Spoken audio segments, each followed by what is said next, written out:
शिष्य को मजाक सूझा। उसने शिक्षक से कहा, गुरुजी क्यों न हम ये जूते कहीं छिपाकर झाड़ियों के पीछे छिप जाएं? जब वो मजदूर इन्हें यहाँ नहीं पाकर घबराएगा तो बड़ा मजा आएगा। एक बार एक शिक्षक संपन्न परिवार से संबंध रखने वाले एक युवा शिष्य के साथ कहीं टहलने निकले। उन्होंने देखा कि रास्ते में पुराने हो चुके एक जोड़ी जूते उतरे पड़े हैं, जो संभवतः पास के खेत में काम कर रहे गरीब मजदूर के थे, जो अब अपना काम खत्म कर घर वापस जाने की तैयारी कर रहा था। शिष्य को मजाक सूझा। उसने शिक्षक से कहा, गुरुजी क्यों न हम ये जूते कहीं छिपाकर झाड़ियों के पीछे छिप जाएं? जब वो मजदूर इन्हें यहाँ नहीं पाकर घबराएगा तो बड़ा मजा आएगा।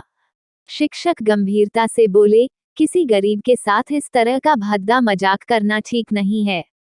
क्यों ना हम इन जूतों में कुछ सिक्के डाल दें और छिपकर देखें कि इसका मजदूर पर क्या प्रभाव पड़ता है।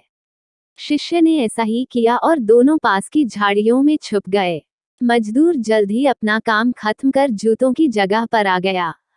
उसने जैसे ही एक पैर जूते में डाले, उसे किसी कठोर चीज का आभास हुआ। उसने जल्दी से जूते हाथ में लिए और देखा कि अंदर कुछ सिक्के पड़े थे। उसे बड़ा आश्चर्य हुआ और वो सिक्के हाथ में लेकर बड़े गौर से उन्हें पलट पलट कर देखने लगा। फिर उसने इधर उधर देखने लगा। दूर दूर तक कोई नजर नहीं आया तो उसने सिक्के अपनी जेब में डाल लिए।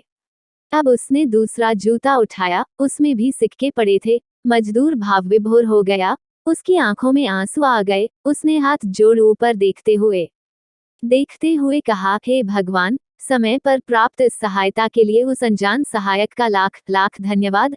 उसकी सहायता और दयालुता के कारण आज मेरी बीमार पत्नी को दवा और भूखे बच्चों को रोटी मिल सकेगी। मजदूर की बातें सुन शिष्य की आंखें भर आईं।